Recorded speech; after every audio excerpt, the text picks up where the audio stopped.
fulfill his sexual desires, protect his reputation, and conceal his conduct. As alleged in the indictment to Karen Williams, and I'm the U.S. Attorney here in the Southern District of New York. Today I'm announcing the unsealing of a 3-count indictment charging Sean Combs with racketeering conspiracy, sex trafficking, interstate transportation for prostitution. The indictment alleges that between at least 2008 and the present, Combs abused, threatened, and coerced victims to fulfill his sexual desires, protect his reputation, and conceal his conduct. As alleged in the indictment, to carry out this conduct, Sean Combs led and participated in a racketeering conspiracy that used the business empire he controlled to carry out criminal activity, including sex trafficking, forced labor, kidnapping, arson. Kidnapping? And the obstruction of justice. God damn. Let me say a little bit more about the charges. The indictment alleges that Combs abused and exploited women and other people for years, and in a variety of ways. As alleged, Combs used force, threats of force, and coercion to cause victims to engage in extended sexual performances with male commercial sex workers, some of whom he transported or caused to be transported over state lines. Combs allegedly planned and controlled the sex performances, which he called freak-offs, and he often electronically recorded them. The freak-offs sometimes lasted days at a time, involved multiple commercial sex workers, and often involved a variety of narcotics, such as ketamine, ecstasy, and GHB, which Combs distributed to the victims to keep them obedient and compliant. What is GHB? As alleged, when Combs didn't get his way, he was violent, and he subjected victims to physical, emotional, and verbal abuse so that they would participate in the freak-offs, and that Combs hit, kicked, threw objects at, and dragged victims, at times by their hair. On one occasion in March of 2016, that conduct was captured on video and later reported in the media. Specifically, Combs kicked, dragged, and threw a vase at a victim in a Los Angeles hotel when the victim was attempting to flee. Yep. As alleged, these assaults often resulted in injuries to the victims, which took days or weeks to heal. Damn. Imagine making $453,000 in a single month as an affiliate marketer without... In addition to the violence, the indictment alleges that Combs threatened and coerced victims to get them to participate in the freak-offs. He used the embarrassing and sensitive recordings he made of the freak-offs as collateral against the victims. And the indictment alleges that he maintained control over the victims in several ways, including by giving them drugs, by giving and threatening to take away financial support or housing, by promising them career opportunities, by monitoring their whereabouts, and even by dictating their physical appearance. Because of all of this, the indictment alleges that the victims did not believe they could refuse Combs without risking their security or facing more abuse. The indictment also alleges other acts of violence undertaken by Combs and others, including violence against witnesses to his abuse, kidnapping, and arson. The indictment alleges that on more than one occasion, Combs carried or brandished firearms to intimidate and threaten victims and witnesses.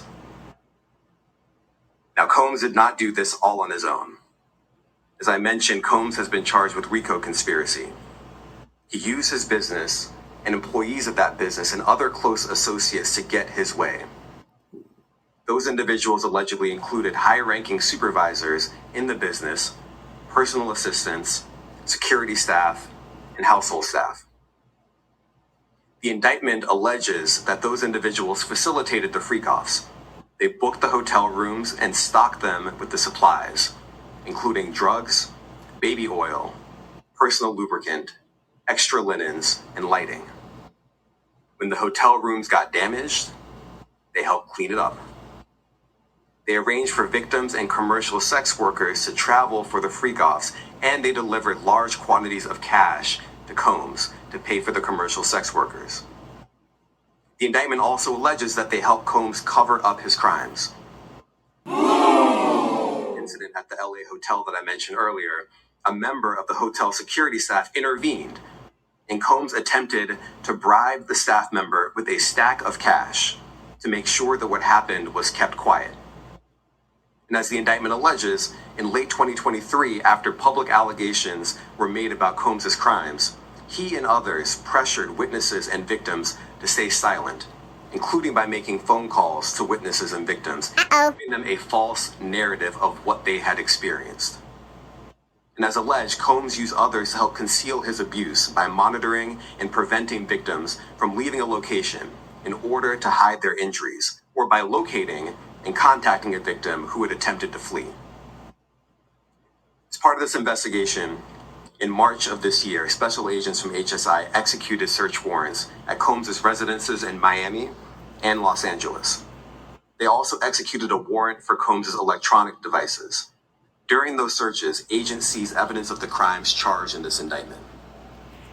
They seized firearms and ammunition, including 3 defaced AR-15s and a large capacity drum magazine.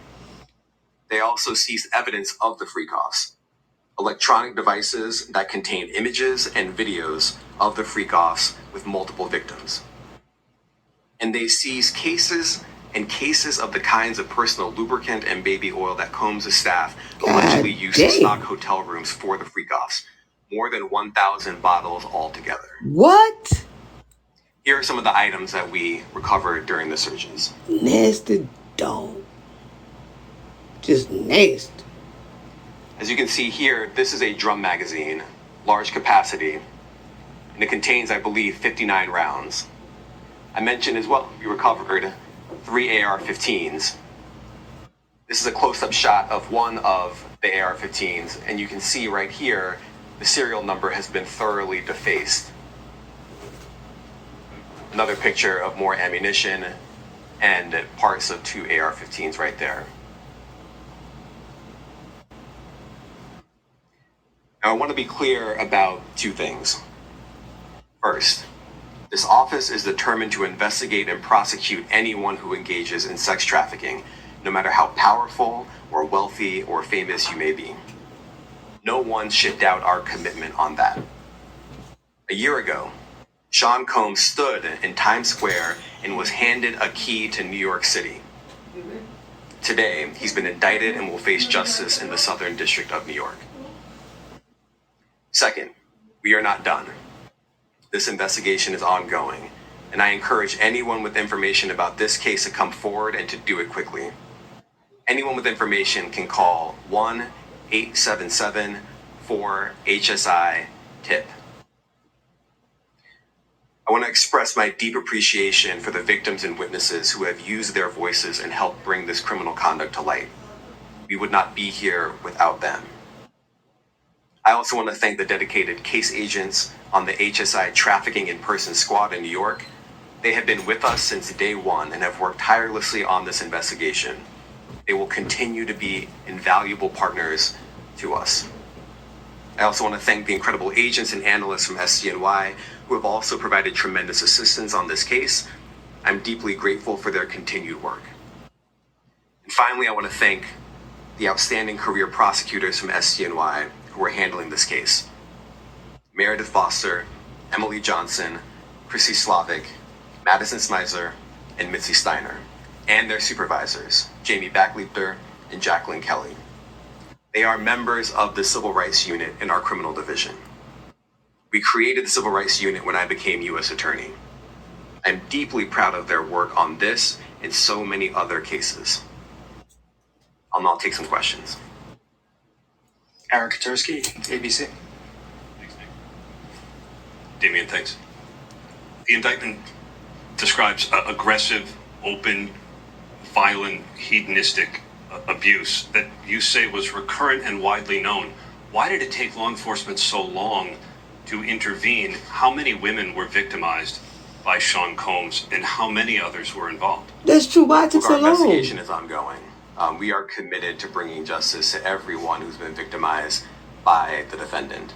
I can't tell you why it took so long. I think the better focus is on the fact that we are here today. And we are committed to making sure that justice is done. Next question. Julia Ainsley, NBC. Thank you for doing this. You said we are not done and that Combs did not do this alone. Hmm. Do you foresee that there could be other charges related to this case? I'm Yep, not taking anything off the table. that's right. That's right. Janet Fisher, Newsday.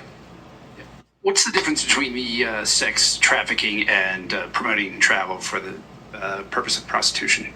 Well, there are different crimes with different elements. I don't think we should get into the nitty gritty of the legal discussion right now, but the sex trafficking, we believe, they're all serious offenses, but the sex trafficking conduct carries some significant penalties, and we are gratified that we were able to bring that charge. One more coercive than the other? I'm not going to be able to get into that, but you can look it up, and yes, sex trafficking, especially when it involves coercion or force, is a very serious crime, and it carries significant penalties. Good afternoon, Darla Miles, ABC7 New York. Thank you for this press conference and for the details. 2 questions. In context of this indictment and the information that was presented to the grand jury, are you able to clarify the number of victims? It's mentioned plural in the indictment, but can you specify the number of victims just for this particular indictment? And secondly, can you provide details about the alleged arson? Unfortunately, I'm not able to provide either. The number of victims, you are correct. We are intentional in saying multiple. The details of the arson incident are limited to what we have in the indictment and also the detention letter that we filed, which contains more details than the indictment does at various points. But we don't have anything more beyond that. Next question. Lynn Tran, CNN. You can sell this $5 spatula on Amazon and compete with hundreds of other spatula sellers. Or Are any of his accomplices or associates under investigation? And additionally, could he face any more charges? So the investigation is ongoing. That means both as to him and to anyone else who we believe committed the crime with him. Next question. Juliet Papa. Hi, good morning from 1010 Wins. Any indication that some of the women or victims here were imprisoned in his residences, and did he have locations where he kept them, and they were not allowed to leave?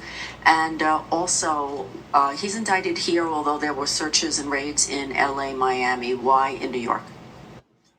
Well, I'm biased. I'm the U.S. Attorney in the Southern District of New York. I think that we have an outstanding track record of bringing some of the most impactful, sprawling, complex, difficult sex trafficking, human trafficking, labor trafficking, you name it. The Southern District of New York can do it, and so we're very proud of that. And so the scope and complexity of this investigation isn't something that we ran from. It's something that we embrace, and we will continue to do that. As to your question about whether he imprisoned anyone, all I can say is that, I mentioned this March 2016 incident where something was caught on video where a victim was attempting to flee, and there was violence that was associated with it. That was at a hotel. Matthew Lee, Inner City Press. Thanks a lot. Does your office intend to seek remand, or are you reaching a bail package? And if you're willing, how would you contrast this with the R. Kelly case in EDNY in terms of the elements? Thanks. So we will be seeking detention. We have filed a letter laying out our reasoning for seeking pretrial detention. I'm not going to be able to expand beyond what's in the letter, but it contains all of the reasoning, and it contains the law as well. There is a presumption of detention in a case like this, and we think that's warranted.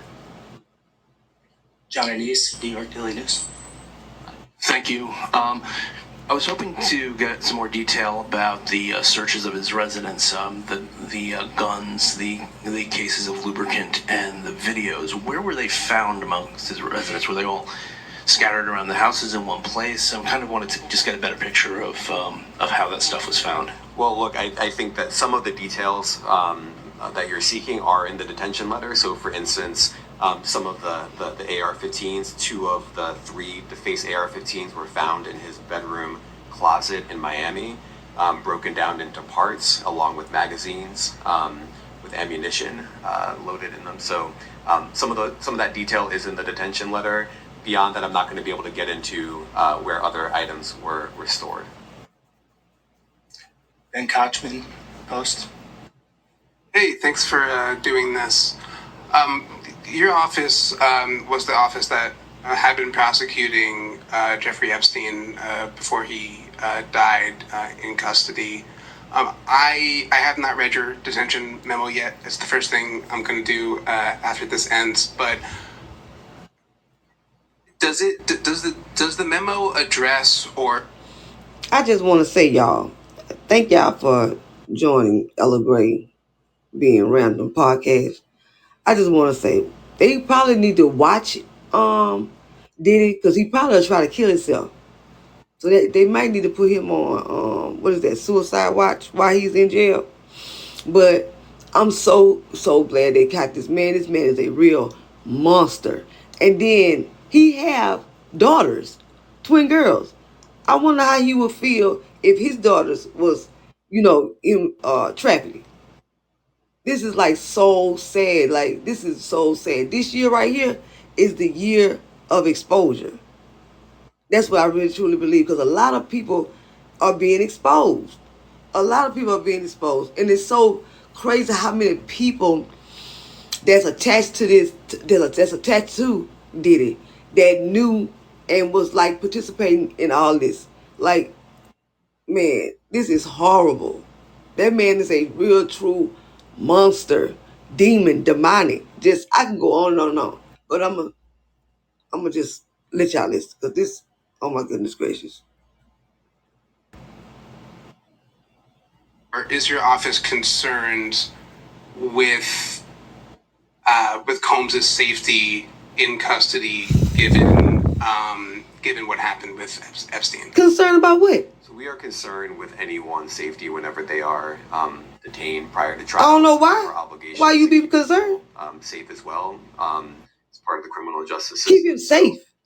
But I do not draw any sort of connection between Jeffrey Epstein's suicide and what may or may not happen to any other defendant while they are detained pre-trial. And of course, the decision whether to detain the defendant will be up to a judge. Our position is that pretrial detention is warranted under the law and based on the facts of this case.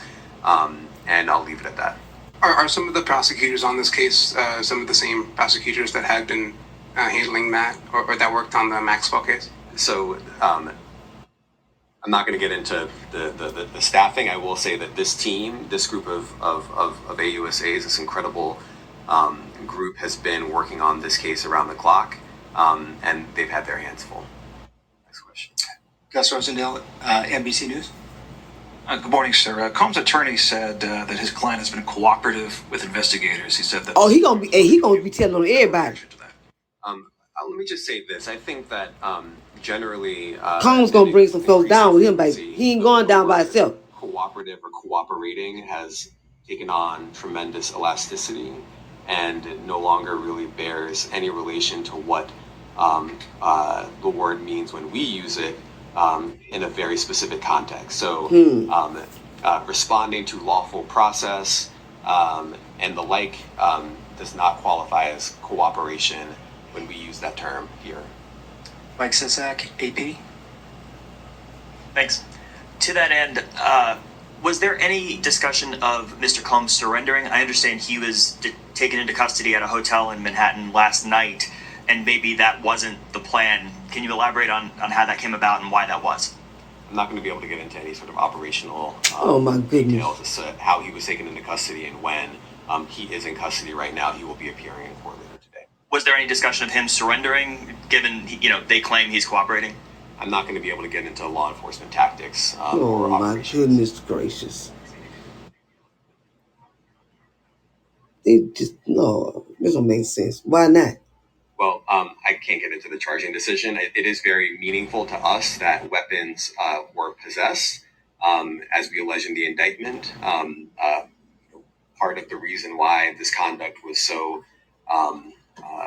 pervasive and harmful was because victims and others didn't necessarily feel comfortable denying him his wishes, as we allege, because of the presence of firearms. I should leave it there. Nice. Last question, Jacob Shamison. Jacob Shamsian, Business Insider. Thank you. Given that he's the sole defendant in this case and that you allege he's part of a conspiracy that involves members of his companies, do you anticipate a superseding indictment that bring allegations against other members of his companies or other co-conspirators as well? I can't take anything off the table. Anything is possible. Our investigation is very active and ongoing. And I think a lot of you who cover this office know that when we say such things, that developments are certainly foreseeable, but I cannot predict them sitting here today. All right, thank you, everyone. Own a Steak and Shake franchise for a total of $10,000. You can be an owner-operator and... Thank you, everyone. Thank you. We have been listening to the U.S. Attorney for the Southern District of New York detail some very disturbing and graphic allegations in a newly unsealed indictment, a federal indictment against music mogul Sean Diddy Combs. That was Damian Williams.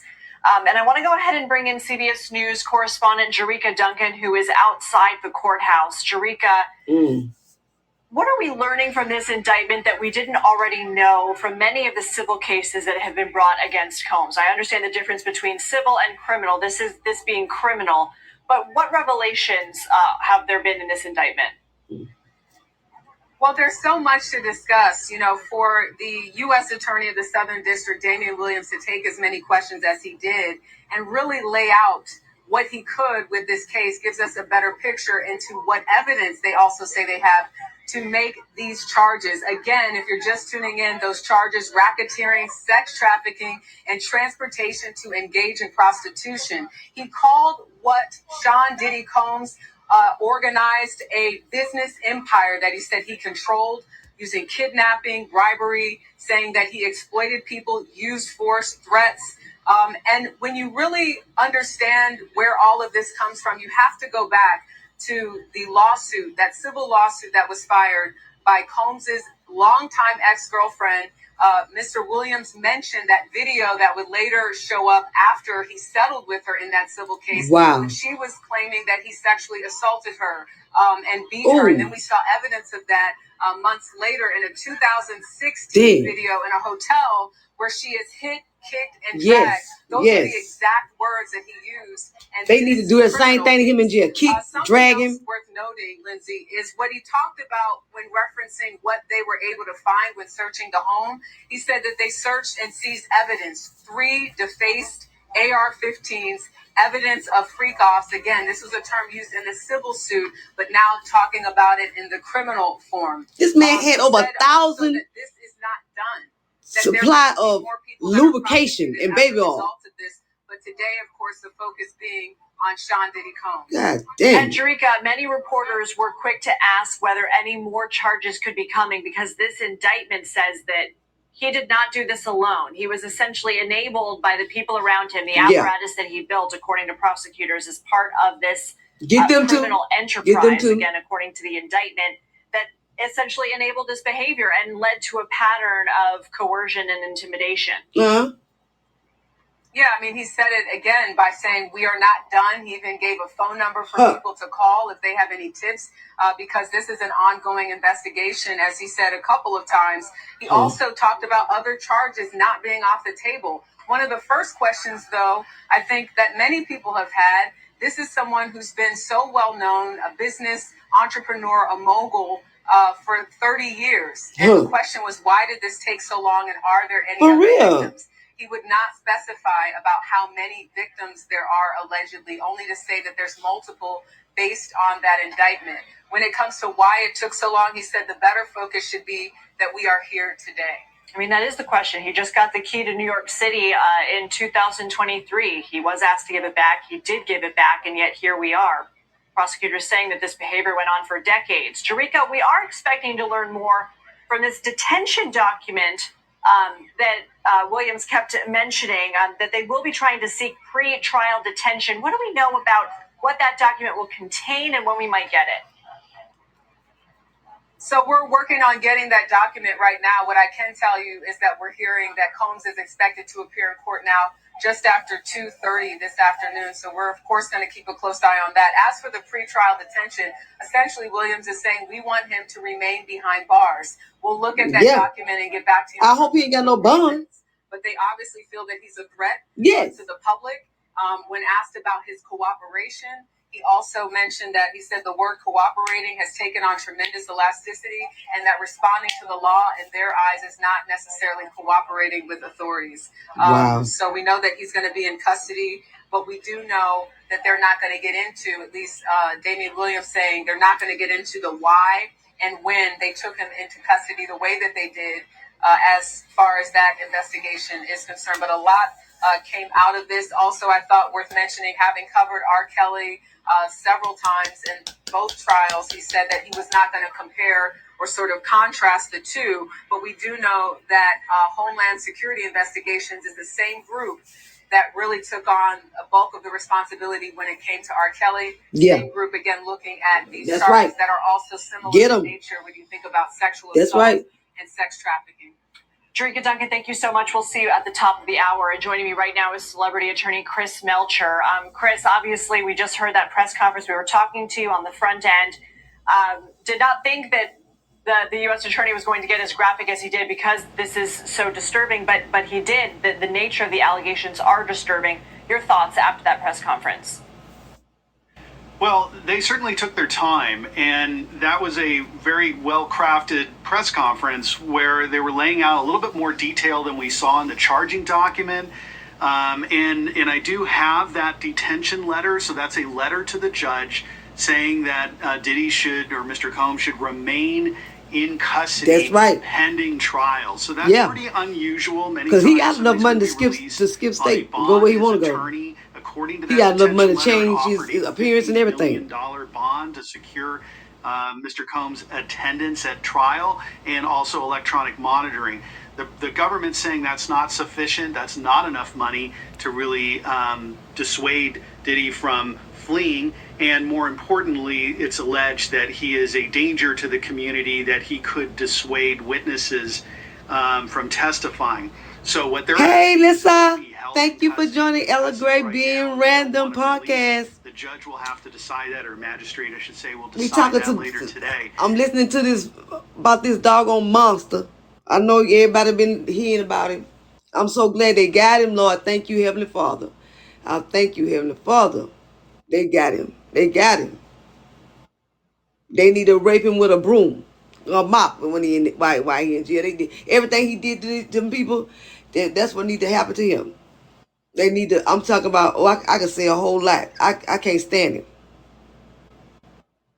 I can't stand him. Yeah, he went out like a sucker. I cannot stand him. I can't stand him, and it's so horrible. And everybody that's attached to him that was participating and thinking that it was a game, it is not a game. It is not a game. They need to get everybody that knew about it. They need to get them. They need to get everybody that participated. All that. Like, they really do. This is horrible. This is horrible. Got me emotional. I can't. I can't. And he have daughters now. He have twin daughters. I always say, like, how would he feel if that was to happen to his daughters? Like, it's just, man. He had 4 daughters. Listen, I didn't know. My God. My God. My God. I thought he only had 2, the twin girls. Oh, thank you for that information. Good. Oh, Lord. Let me, because it's about to finish with this little part. And then I can go ahead and switch over to these cheating scandals with these people in relationships. Hold on. And if anybody want to talk, y'all can call in if you want to talk as well. This is crazy. Go. But these are I mean, the conduct is depraved, multiple victims, and what is most significant to me is that these events were allegedly recorded, and the government Just has horrible. those recordings. That's going to make it extremely difficult if for Diddy to defend himself if those recordings show coercion or violence. They better use the recording. Chris, according to the indictment, law enforcement seized firearms and ammunition, including 3 AR-15s with defaced serial numbers and a drum magazine. How will that play in? We know as part of the allegations, they say that Combs regularly... Ain't nobody worried about the gun. We talking about what he did to these people. Ain't nobody worried about no guns.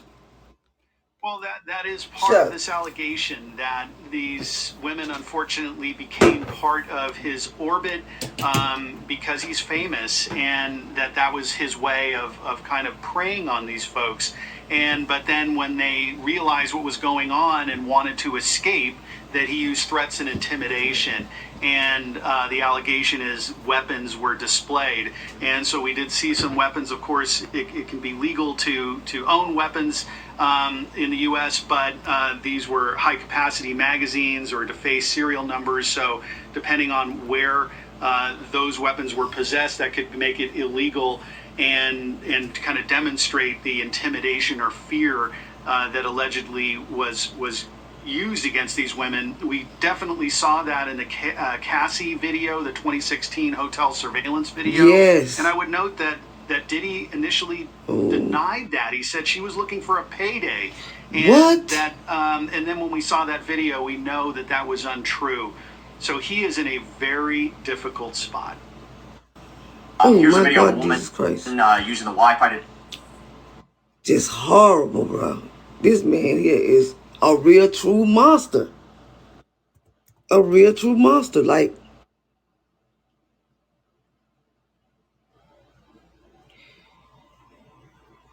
where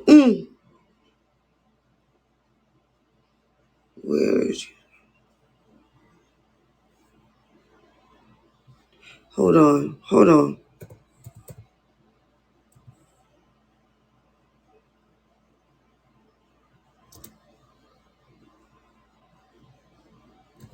Wait a minute. Where is it?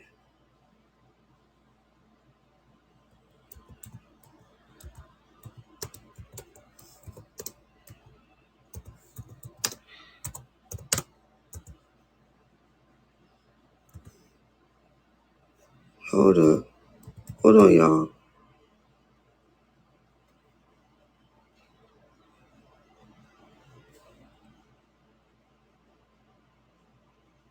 I'm sick of him already.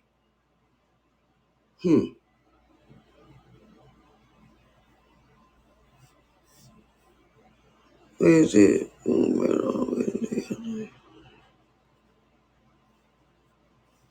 Let's go.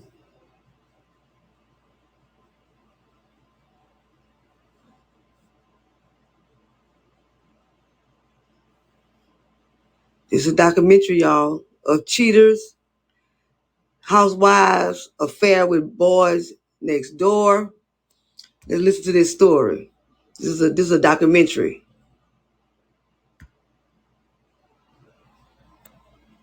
Let's go, y'all.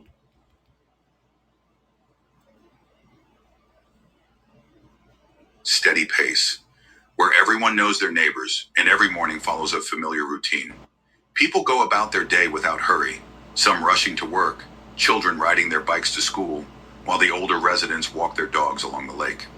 In the morning sunlight, Edgewood Lake looks calm, like a mirror, its surface reflecting the cloudless sky.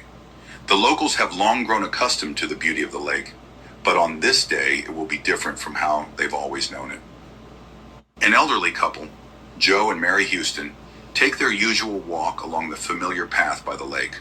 Their steps are quiet, and their conversation has faded, as is often the case between couples who have spent many years together. Their peaceful walk is interrupted when Mary notices something unusual, a dark spot in the water near the overgrown part of the lake. She stops, frowning. "Joe, what is that?" "Trash?" Oh, no. She asks in surprise, pointing toward the lake. Joe squints, trying to get a better look. That ain't it. At This the first, one. neither This of the them one. can This the figure out one. what it is. Only after getting closer do they realize with horror, this isn't trash, it's a body. The situation quickly escalates. Joe grabs his phone and, with trembling hands, dials 911. No. This the one. The operator calmly asks for details, and Joe, feeling the chill of fear... This the one, y'all. This the one. Newlywed husband discovers his wife is a trans. Ends horrifically. Trump's Project 2025 This the one, y'all. Black America backwards. It would strip away our voting rights This the one I was looking ban for. abortion. Kamala Harris. This one right here is, oh my God. Dangerous plans to control our lives because Trump is out for himself, while Kamala Harris is for the people. Were you born between 1969 and This one right 1979? here. Oh If my so, you can goodness. get a Le Go Creuset ahead. cookware set completely free. And I can tell you. Cameron Lockwood was someone many would call a success story. At 28, he had reached significant heights in his career as a software engineer. His technical mind and calm, collected demeanor made him a sought-after expert at a high-tech development firm in Indianapolis. Yet despite his professional success, Cameron's personal life remained empty and lonely. That March evening, Cameron had no idea his life was about to change. He had been invited to a tech conference, and as is often the case, a casual dinner with colleagues followed the official part. It was there, among the lively crowd, that his attention was drawn to Layla Street. Claire. She stood out among the rest. Her dazzling smile and confidence in every move were immediately noticeable. Layla was a bit older, 31 years old, and she had already found her niche in life, holding a senior position at a large company. Her effortless confidence instantly attracted Cameron. Layla wasn't like the typical women Cameron had dated. Her ability to strike up a conversation, her humor and wit left a lasting impression on him.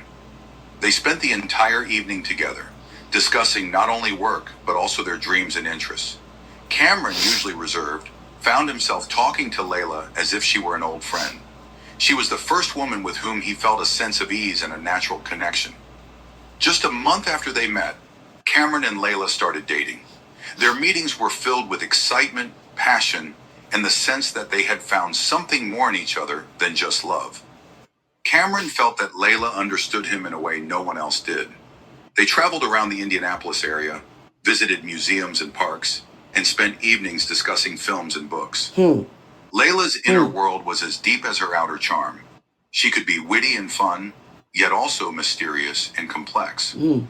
Layla kept her personal struggles under control. Cameron felt like he knew everything about her, but sometimes, especially when it came to her past, she would deflect or change the subject with a joke. Cameron didn't think much of it, captivated by the energy Layla brought into his life. 3 months into their relationship, Cameron made the first big move. He invited Layla to move in with him. Cameron's home in the quiet suburbs of Indianapolis was a sanctuary, a place where he could focus on work and unwind from the city's hustle and bustle. Layla agreed, and from that moment, their relationship grew even closer. Life with Layla was full of bright moments. She loved cooking dinners.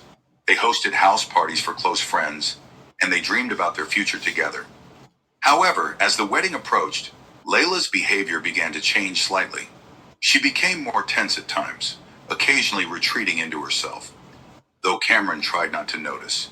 He was in love and ready to make Layla his wife. Just 6 months after they met, Cameron proposed to Layla at one of their favorite spots, by the lake in a park near their home.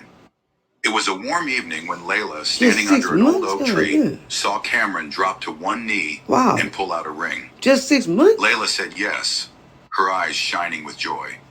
And at that moment, their life seemed perfect. The wedding took place just a few weeks after their engagement. It was a small but elegant ceremony with only close friends and family. Layla looked stunning in a simple yet elegant dress. There was a quiet confidence in her eyes, but only Cameron knew how nervous she had been before the ceremony.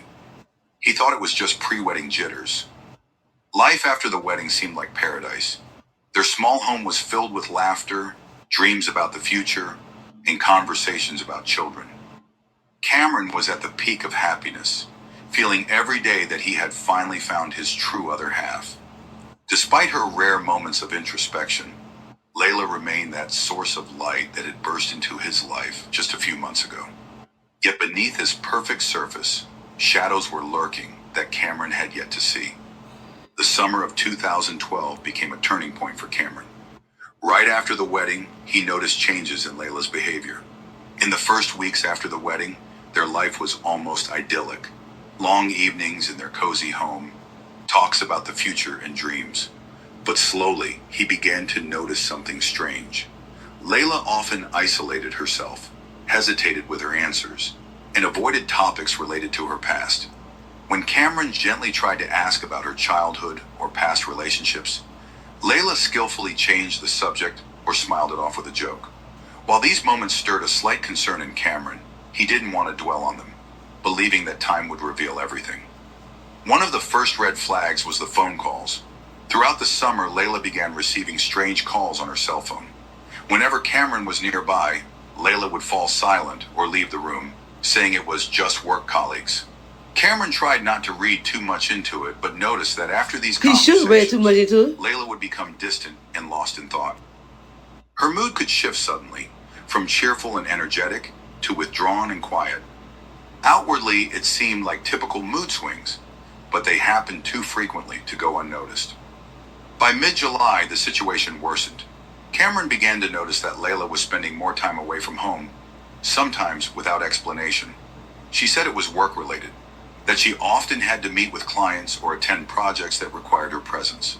However, when Cameron tried to learn more about her work or meetings, Layla quickly shut down the conversation. She became more irritable, especially when Cameron tried to touch on her past. Ooh. It was as if an invisible wall would rise between them every time the conversation drifted to that subject. At this point, Cameron started to... If you see your state, you can register online to vote right now. It only takes... started to suspect that Layla was hiding something, though he didn't know what. He tried to trust her, believing that his love for her was genuine and deep, but his concern grew with each passing day. Cameron also began noticing another detail. Layla often locked herself in the bathroom for long hours, especially in the mornings. When he tried to check if she was okay, she would respond briefly, clearly not wanting to discuss it. In early August, Cameron noticed another alarming sign.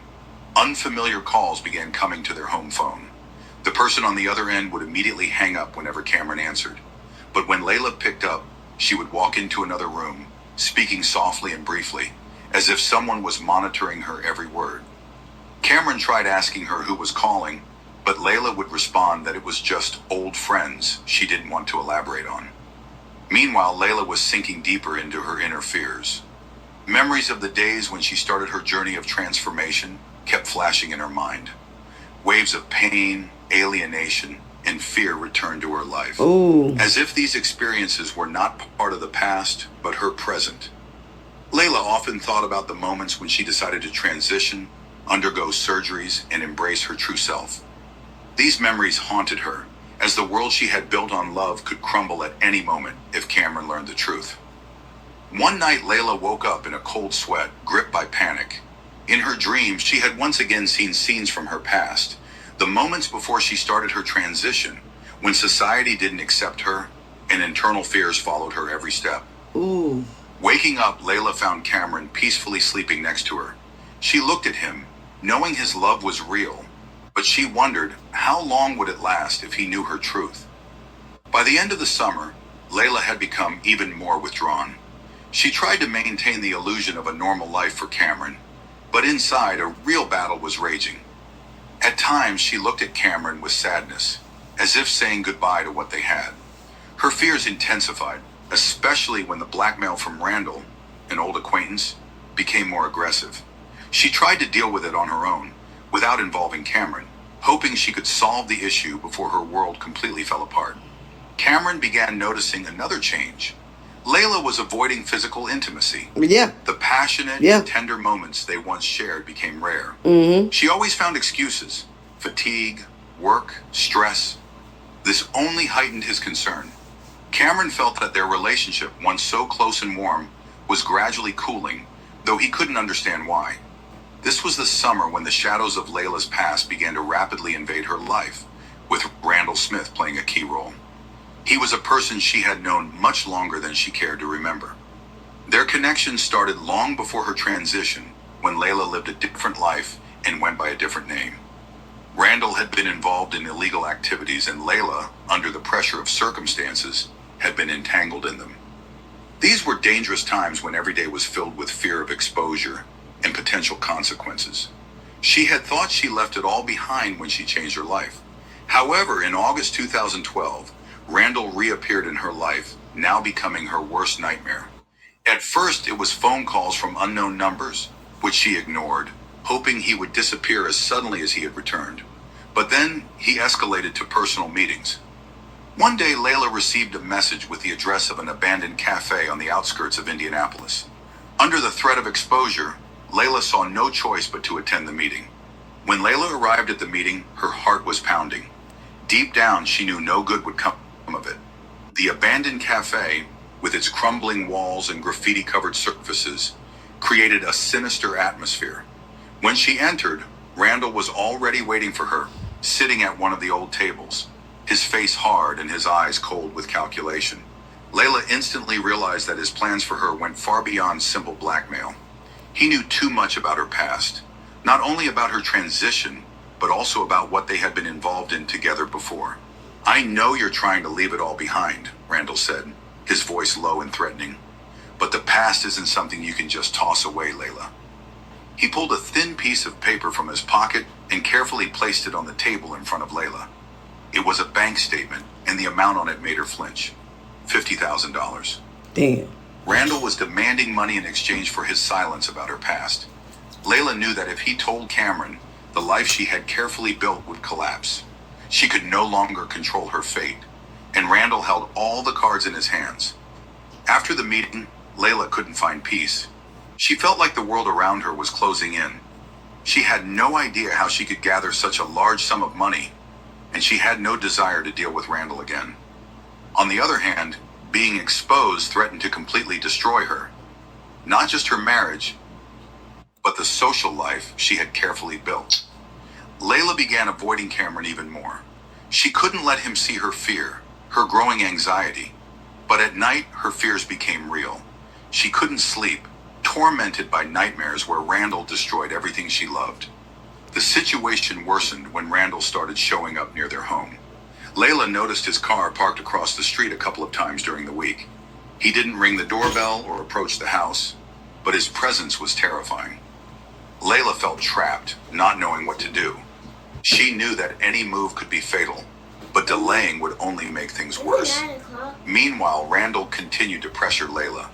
He sent threatening messages, sometimes hinting that if she didn't give him the money, he would start telling Cameron the truth.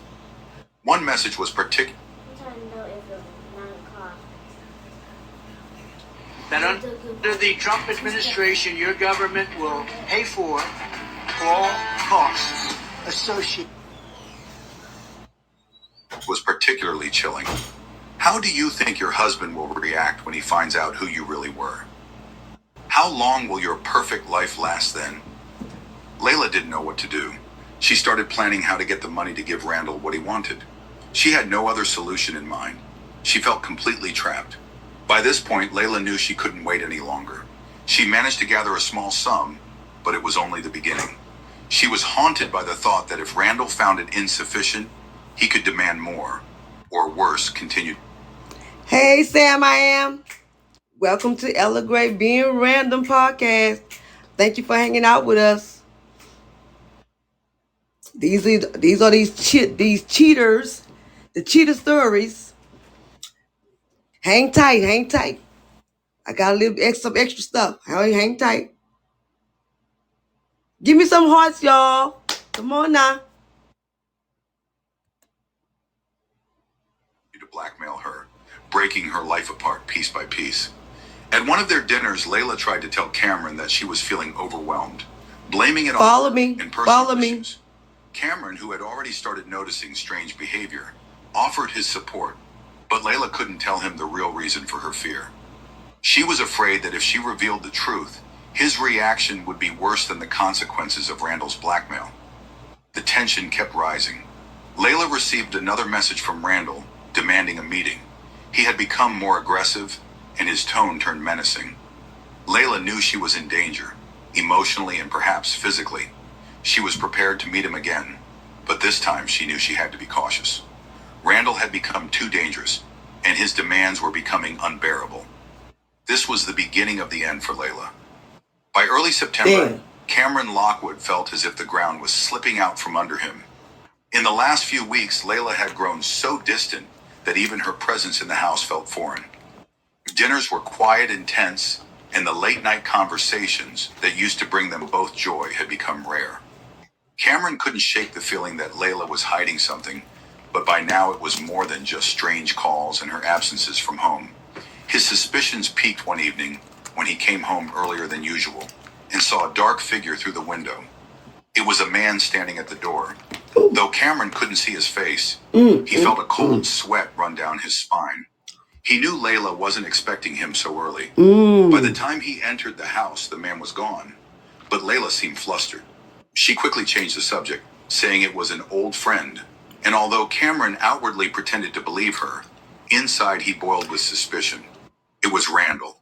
And he was a lame. Like, how he didn't think that he was really a lame? Like, all the signs was there. All the warning signs was there. He just was ignoring the warning signs. Like, come on now. Warning come before destruction. That's real talk. And from that moment, Cameron's suspicions began spiraling into something far more dangerous. Paranoia. Cameron started following Layla. He felt he couldn't trust her anymore. So whenever she said she was going to work or meeting friends, he followed her from a distance. One day he saw her meeting Randall in a supermarket parking lot. They exchanged a few quick words. Layla looked tense while Randall had a predatory air about him.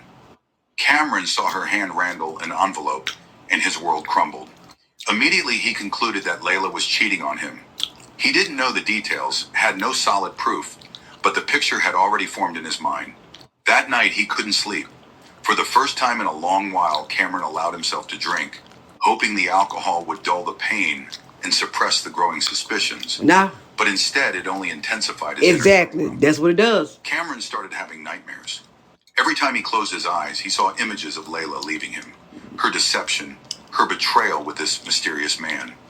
He imagined them whispering behind his back, Randall taking her away while Cameron was left alone.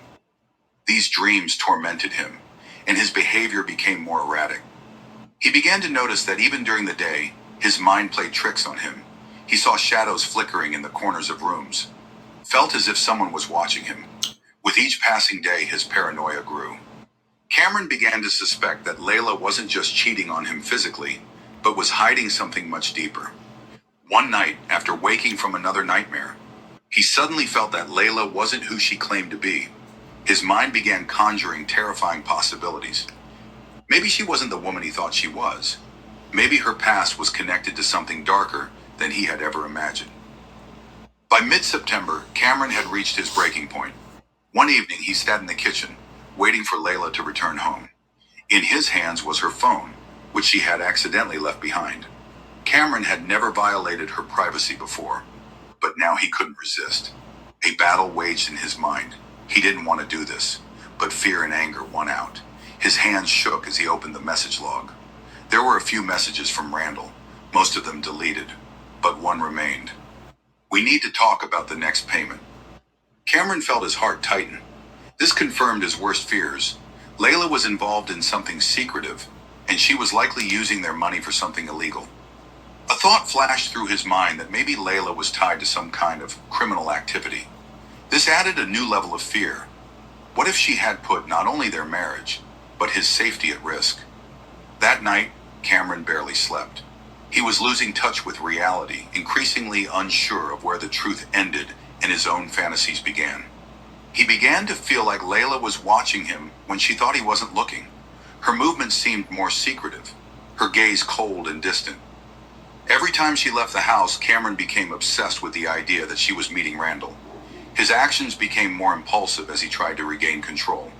At one point, he hacked into her email, hoping to find confirmation of his suspicions. But there was nothing concrete to indicate an affair. Instead, he found a few emails talking about her stress and anxiety, but offering no answers to the questions tormenting him. This only heightened his paranoia. Cameron decided that Layla was hiding far more than just a relationship with another man. Perhaps her past was linked to something much more dangerous. Amid all these doubts and suspicions, his behavior became more controlled. Trading options can be a great way to generate income, but most traders are losing money and became more controlling. Cameron began checking her belongings, monitoring her every move, questioning every call and meeting. Layla tried to hide her feelings, but her fear became more apparent. She knew Cameron was beginning to notice her connection with Randall, but she couldn't bring herself to tell him the truth. She feared it would destroy their relationship and lead to catastrophe. On those nights when Cameron couldn't sleep, He would sit in the dark, watching Layla, and the darkest thoughts would surface in his mind. He began to think that Layla hadn't just betrayed him, she had used him. These thoughts dragged him into deep paranoia, and each day, he felt their relationship had become part of some dark game in which he was merely a pawn. Cameron Lockwood had been on the verge of a breakdown for several days. His paranoia, fears, and suspicions were intensifying with each minute. He was convinced that Layla had betrayed him, and his inner world was collapsing. He could no longer think rationally. His mind was consumed by madness, and he was rapidly losing touch with reality. During this time, Layla had been planning something completely different. She knew Cameron was suffering from mental health issues and was preparing to have a conversation in which she would reveal the whole truth. Layla had been planning for this moment for a long time. Her fear of being exposed was overshadowed by her love for Cameron, and she knew that living in lies was no longer an option. She was trapped emotionally between her past and her future with him. Layla hoped to tell him about her past in a safe and supportive setting, but Cameron's suspicion and emotional instability made it a difficult task. On this day, Layla was preparing to reveal the truth to Cameron. She knew it might be her last chance to save their marriage. Layla wrote a letter detailing everything: her struggles with her transition, her fears, Randall's blackmail, and her love for Cameron, which hadn't changed despite all the hardships. She hoped that, if the worst happened, this letter would help him understand her actions. Meanwhile, Randall increased the pressure.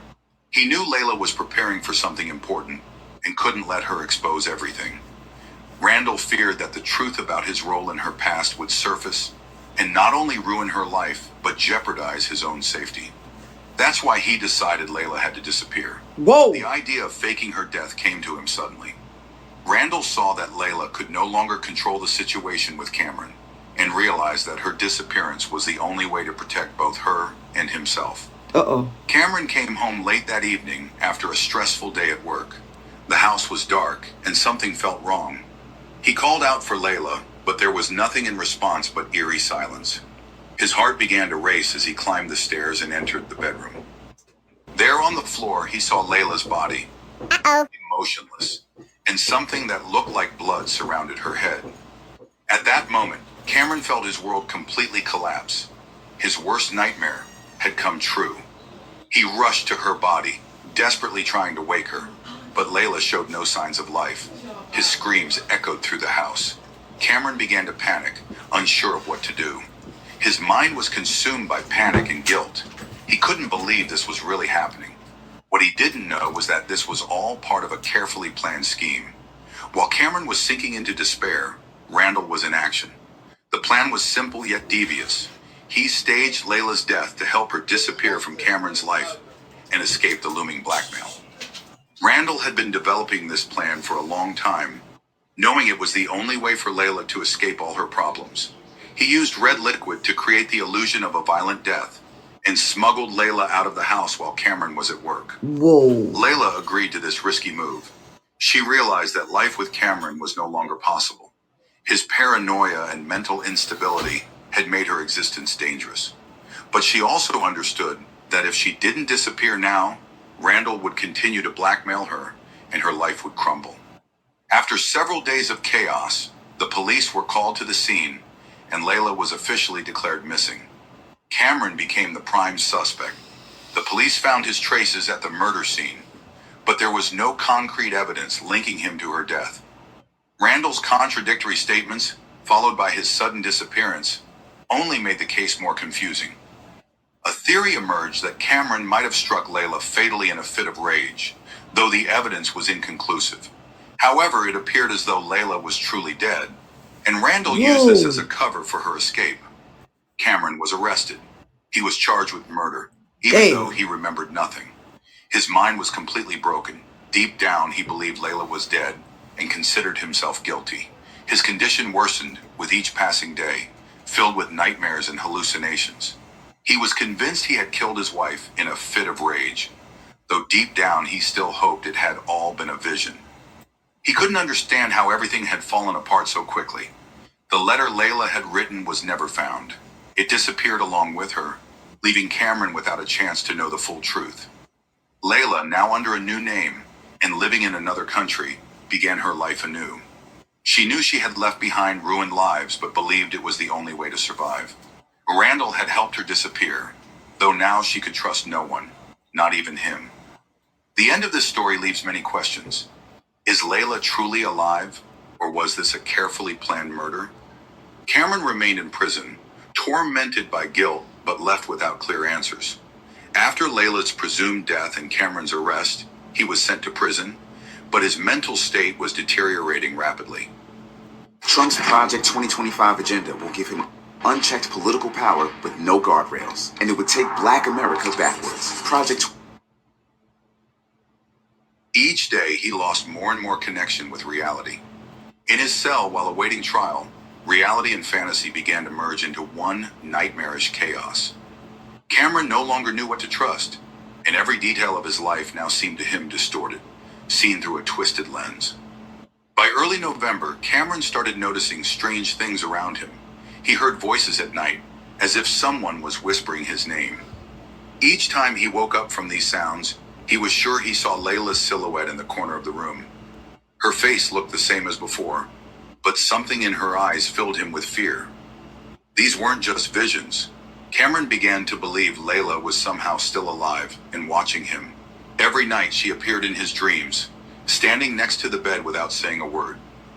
These nightmares became so vivid that upon waking, Cameron felt his mind unraveling under the weight of doubt. His paranoia grew, and he began to question not only whether Layla ever truly loved him, but whether their love had ever existed at all. Things took a darker turn when Cameron received an anonymous letter delivered to his prison cell. The letter had no signatures, just one sentence. "She was never on your side." Cameron's heart froze. Dark scenarios began playing out in his mind. He was convinced Layla and Randall had been working together from the beginning to ruin his life. They had used his trust, his love, to achieve their own twisted goals. He recalled all the small details that once seemed insignificant. How Layla avoided talking about her past, her secret meetings with Randall, her strange looks in the final days of their life together. All of this now fit into a larger conspiracy. Cameron was convinced he had become the victim of a complex game they had been playing behind his back. His mind couldn't shake the thought that all the events had been planned in advance, and that he had merely been a pawn in someone's sinister plot. By this time, Cameron was sinking deeper and deeper into his dark thoughts. He could no longer tell what was real and what wasn't. It seemed to him that Randall had always been there, always pulling the strings, controlling his life, and making him do what Layla and Randall wanted. Cameron replayed the day he first saw them together, and now that moment had become the starting point of his downfall. Every time someone entered his cell, Cameron felt it could be anyone. Someone sent to finish Randall's work. Perhaps his accusation of Layla's murder was part of the plan. The police, the prison guards, even his lawyer, they all now seemed to Cameron like part of the conspiracy. His belief in reality had crumbled, and in every event, he saw proof that he had been deceived. One night, Cameron heard Layla's voice again. He got out of bed, struggling to navigate the darkness of the cell, and felt she was somewhere nearby. He wasn't sure anymore if she was dead. His entire being was consumed by paranoia. He began to think Layla had never died, and her death had only been part of her plan to disappear and start a new life with Randall. In his mind, her words from days before her disappearance echoed, "You'll never know the whole truth." These words were now like a curse haunting him. Cameron started keeping notes, trying to piece together the details of their life. He wrote about his suspicions. Every day Layla had acted strangely, every call, every look. It became clear from his notes that he could no longer distinguish his guesses from real events. He believed that if he pieced together all the fragments, he would understand how he had been betrayed and exact revenge. But with each passing day, this mosaic became more fragmented, as if reality itself was falling apart. Cameron's paranoia reached its peak. He was now certain that enemies surrounded him. He began refusing to speak with his lawyers, suspecting them of working for Randall. His entire life had turned into a game with reality, where he could trust no one, not even himself. His nightly visions became so real that he could no longer tell if he was dreaming or awake. Layla seemed to be with him every night, but always vanished. The night of November 17th, 2012, was filled with tension and the cold silence that seemed to envelop Cameron Lockwood's home. Over the past few weeks, his paranoia, fear, and anger had reached their peak.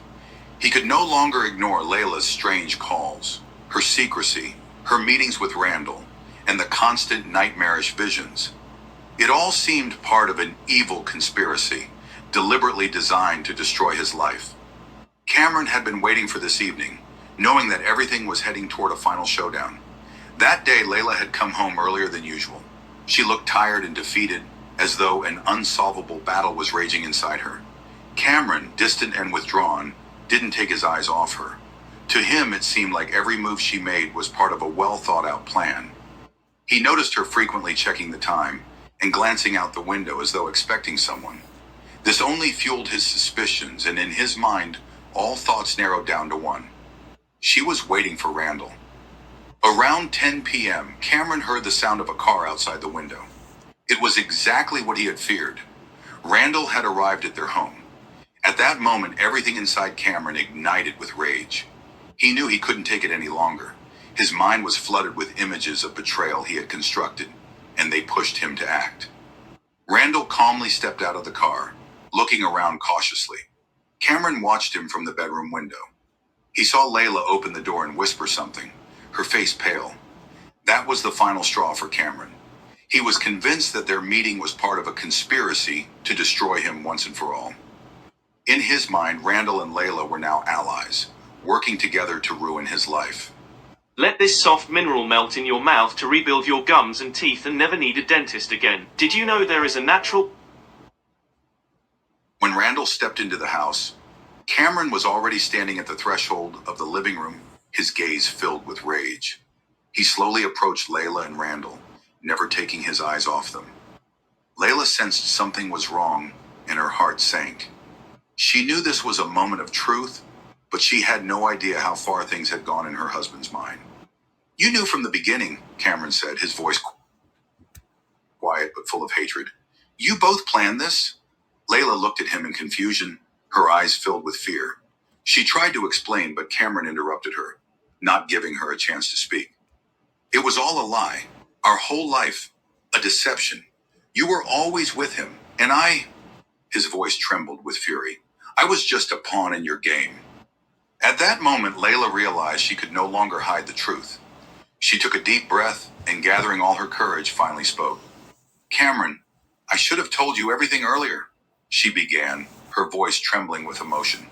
I tried, but I was afraid of how you'd react. I was afraid of losing you. You need to know that I... But her words were cut off.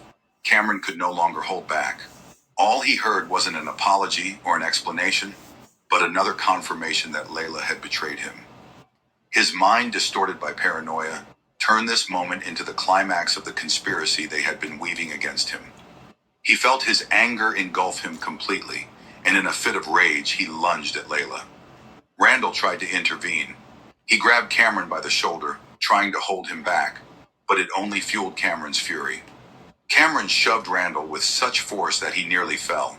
In that moment, everything spiraled out of control. Cameron couldn't remember exactly how it happened, but his hands were around Layla's neck.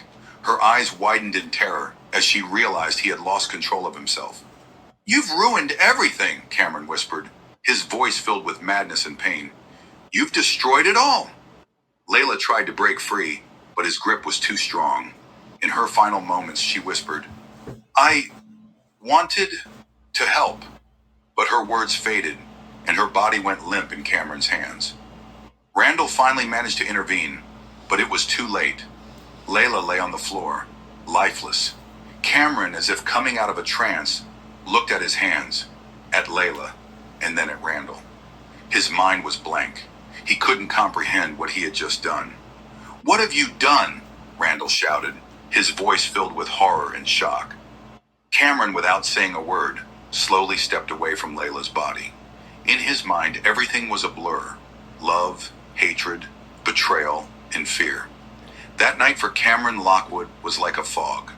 Everything he felt was clouded by a mixture of anger, fear, and the alcohol that had been coursing through his veins for hours. Before the confrontation, he had spent several hours alone with a bottle of whiskey. Wow. It was his usual escape from the inner pain and chaos that had consumed his mind in the past weeks. The alcohol dulled his thoughts but intensified his emotions. The fear of betrayal, the anger at Layla and Randall, who he believed had been deceiving him all along. As the argument reached its peak, Cameron could no longer control his actions. Layla tried to explain herself, but every gesture and word only fueled his anger. Under the influence of alcohol, he was losing self-control by the second, and when Layla took a step toward him, something inside him snapped. Cameron's hands clenched into fists, and his mind could no longer perceive reality clearly. In that moment, consumed by pure rage, Cameron struck Layla across the face with such force that she fell to the floor. Her head hit the edge of the table, and the sound of the impact echoed through the room. Layla didn't scream, didn't make a sound. She lay motionless, and a chilling silence filled the room. Cameron, stumbling, took a step back, not fully understanding what had happened. To him, it seemed like just another scene from his twisted, alcohol-fueled fantasies. Randall, who had been standing in the corner of the room, This I was just gonna say, what's Randall doing? the situation. Randall just He knew Cameron didn't mean to kill her, but now it didn't matter. Wait a minute. So Randall the whole time he just watching, like how he can stand there and watch all this going on. Hey, Angel Bear, thank you for hanging out. Thank you. This is crazy. Cameron had done the irreversible. Cameron, still in shock, stared at Layla's body lying before him. Her hair was spread across the floor, and a dark pool of blood was slowly forming around her head. That was what finally snapped him out of his trance. He knelt beside her, his hands shaking, trying to wake her, calling her name. "Layla, wake up, please." His voice was weak and trembling. She gone. But Layla didn't respond. Her eyes were closed, and there was no breath. Cameron tried to find a pulse, but there was nothing. In that moment, pure terror overtook him. He realized what he had done. This wasn't just an accident. It was the result of his pent-up rage and the alcohol that had completely clouded his mind. He had killed her, the woman he had once loved more than life. Randall, realizing what had happened, knew he couldn't afford to be involved in this. He took a few steps back, then quickly turned and left the room, heading for the door. Cameron, lost in his shock, didn't even notice Randall's disappearance. He was completely focused on Layla and his fatal mistake. He couldn't believe she was dead. In his mind, it still felt like a nightmare from which he would soon wake up. Randall, leaving the house in a hurry, understood that his presence at the crime scene could become his downfall. He knew too much, and his involvement could lead to catastrophe. In that moment, his only solution was to flee, leaving Cameron alone with his crime. Cameron began to panic. His hands were... Do you want to see how much money you're eligible for? If you were in a car crash within the last 2 years, that was not... were trembling. His heart was racing. He knew he had committed a crime, but didn't know what to do next. His thoughts were chaotic and confused. Images of Layla flashed in his mind. The woman he had once loved and the woman he had just killed. He couldn't stay in that house any longer. Overwhelmed by terror and the fear of what was to come, Cameron fled the house, leaving Layla's body on the living room floor. He ran outside, got into his car, and drove away, not knowing where he was going. The only thought pulsing through his mind was that he needed to escape, as far away as possible from this place, from his mistake, from the reality that had caught up with him. The next day after the tragedy, the quiet morning light filled the street where Layla and Cameron's house stood. But inside the house, a grim silence still prevailed.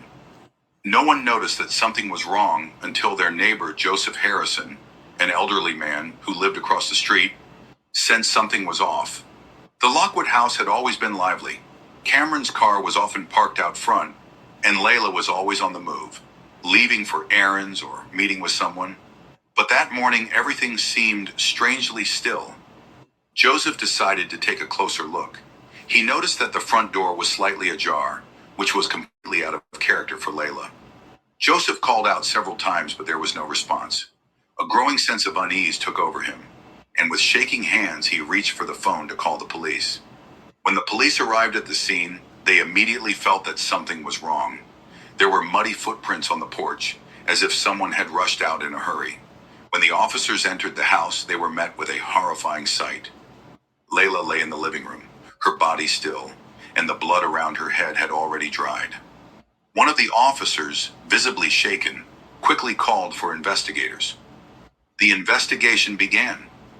Detectives carefully examined the house, and it soon became clear that a struggle had occurred. Cameron Lockwood had disappeared, and his car was not in the garage. Suspicion immediately fell on him. There were no signs of forced entry, and all of Layla's personal belongings were in place. This wasn't a random break-in. It was a tragedy that unfolded between people who knew each other. Detectives started interviewing the neighbors, trying to piece together a timeline of events. Joseph Harrison told the police about the strange silence and Cameron's behavior in recent weeks. But the most significant clue came from Layla's phone and laptop, which the police found on the kitchen table. The next day, the police began going through the contents of Layla's phone and laptop. They quickly discovered conversations with someone named Randall Smith.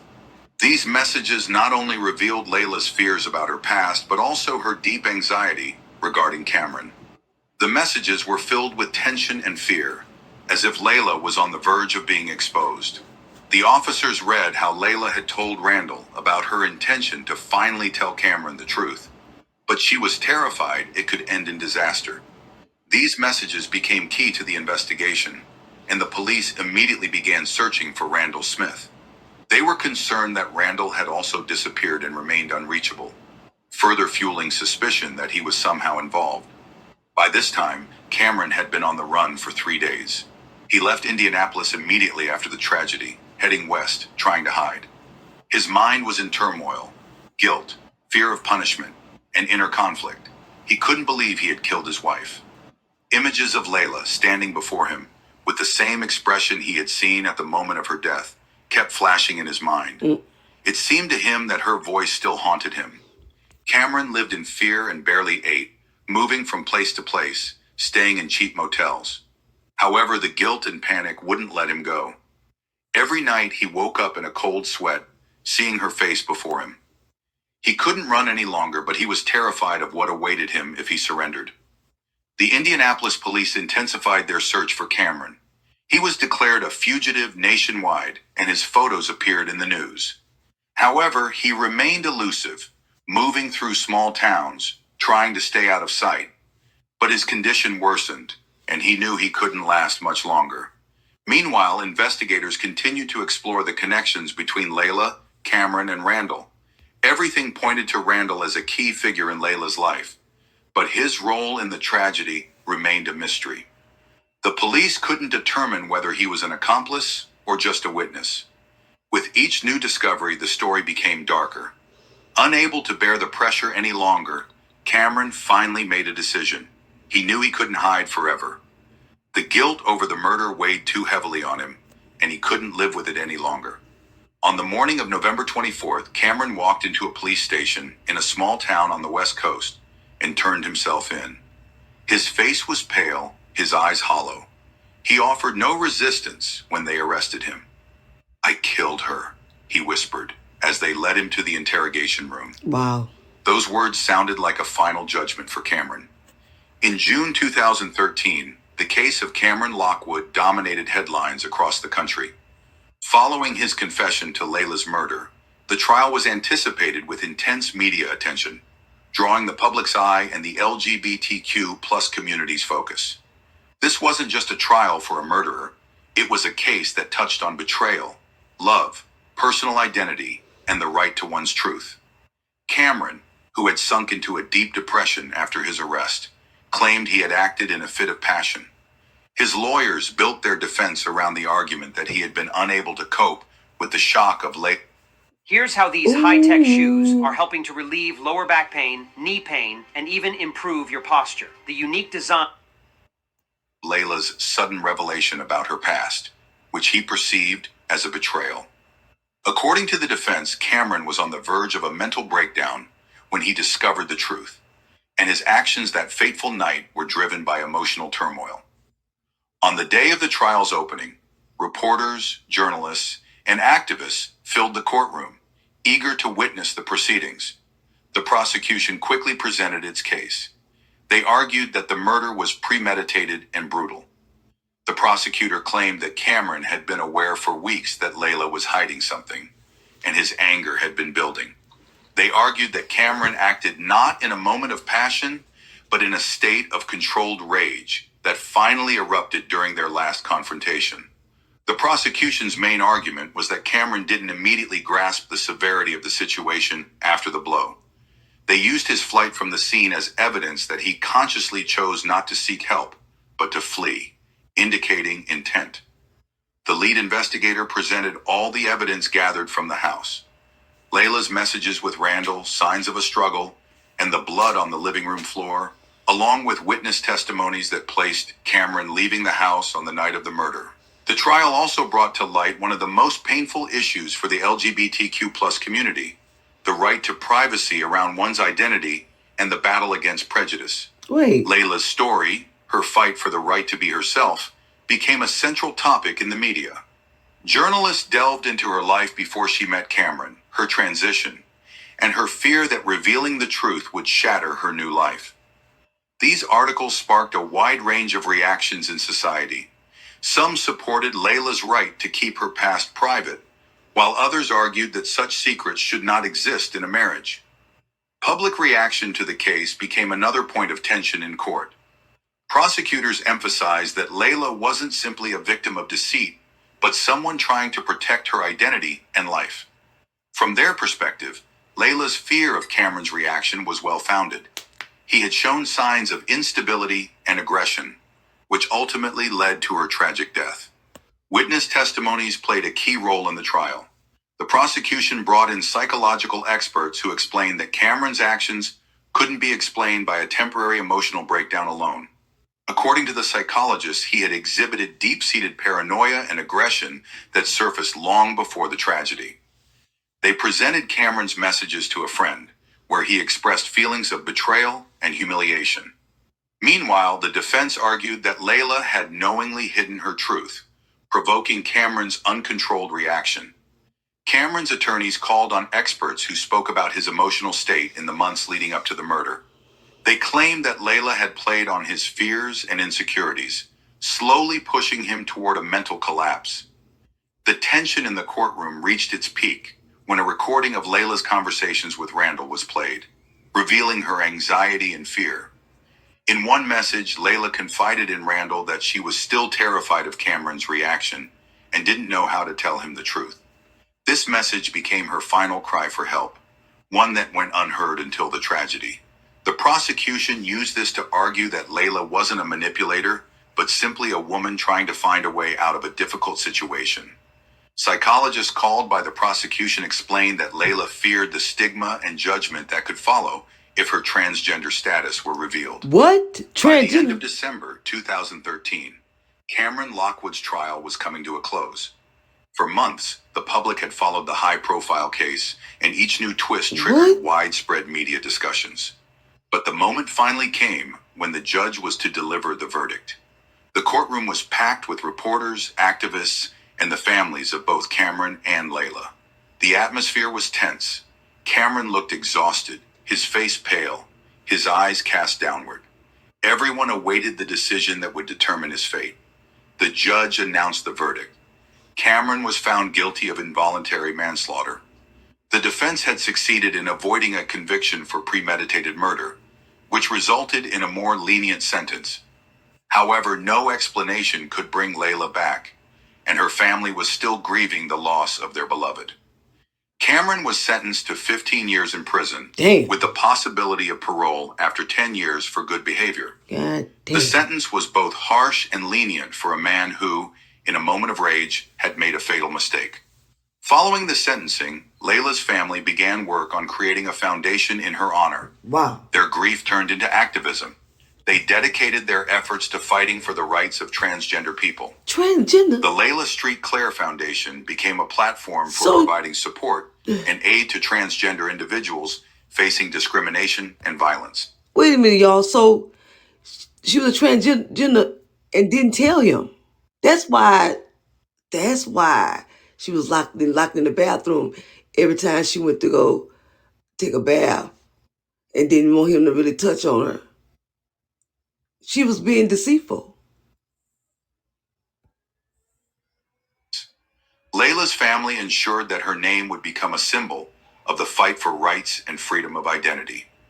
Over the years, the foundation became an influential force in the LGBTQ plus rights movement, helping hundreds of people who faced similar struggles.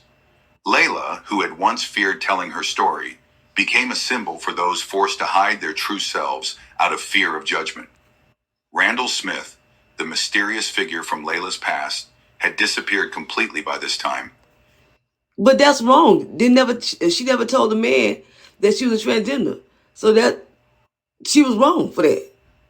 Like, they skipping over that fact. Investigators were unable to track him down, despite efforts to question him and uncover his role in the events leading to the tragedy. Randall remained a ghost, vanishing after Layla's death, and his actions were never subjected to legal scrutiny. Officially, he bore no... The only way to fight stigma and shame is to shine light on it. Ask your healthcare provider if Biktarvy is right for you, and visit Biktarvy.com to view the important facts, including important warnings. This is the reason why I've canceled my internet subscription. What if I told you that there's no such thing as no responsibility for what had happened, and he remained unknown to the public. Still, his role in the tragedy continued to raise questions. Some suspected that he had used Layla for his own purposes, but no evidence of this was ever found. To many, he remained an enigmatic figure who likely knew more than what was revealed in court. 3 years passed since Cameron Lockwood's sentencing. In that time, he experienced many changes. Prison life was torturous for him, not only physically but mentally. Long days spent in solitary reflection forced him to confront the fears and insecurities that led to that fatal night. After several months of depression, Cameron was sent to undergo psychotherapy. Initially, he resisted help, convincing himself that he didn't need to talk to therapists. However, the tension inside him grew, and bouts of paranoia and fear returned, forcing him to reconsider his actions and their causes. Eventually, realizing that he couldn't move forward without it, Cameron agreed to therapy. During the sessions, Cameron faced uncomfortable truths. The therapist helped him unpack the anger that had built up inside him for years. Cameron came to realize that his reaction to Layla's secret wasn't just about betrayal. It was a manifestation of deeply ingrained toxic masculinity. He had grown up believing that male strength was tied to control in an absence of weakness.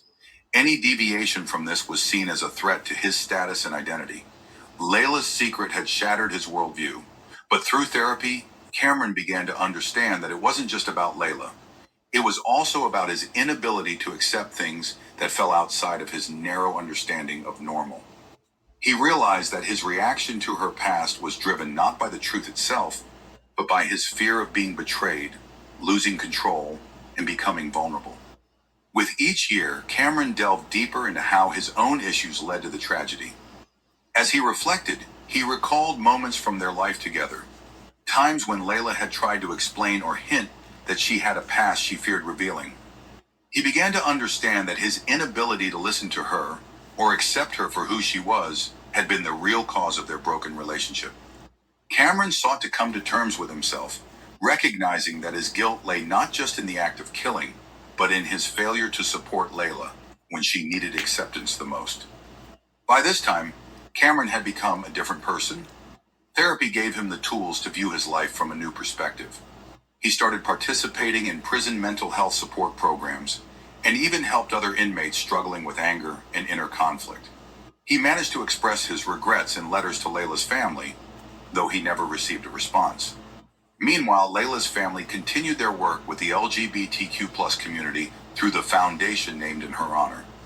Each year, they held events dedicated to fighting for transgender rights and combating discrimination. Layla's story became a symbol of acceptance in the fight for the right to personal identity, inspiring many people worldwide. The foundation grew, gaining national recognition, and became a powerful platform for those suffering from prejudice and the fear of revealing their truth. Years later, Cameron continued his therapy, aware that his path to healing was only just beginning. He now understood that his actions that night were not just caused by external circumstances, but by his inner fears and unresolved issues. He continued to learn how to accept himself and his weaknesses, hoping that one day he could truly atone for his guilt. Cameron and Layla's story remained one of the most discussed in the media for years. It left an indelible mark, reminding people of the importance of honesty, acceptance, and the fight against toxic masculinity and societal prejudice. One evening, as he looked at his reflection in the mirror of his cell, he thought he saw Layla's figure behind him. He turned around, but no one was there.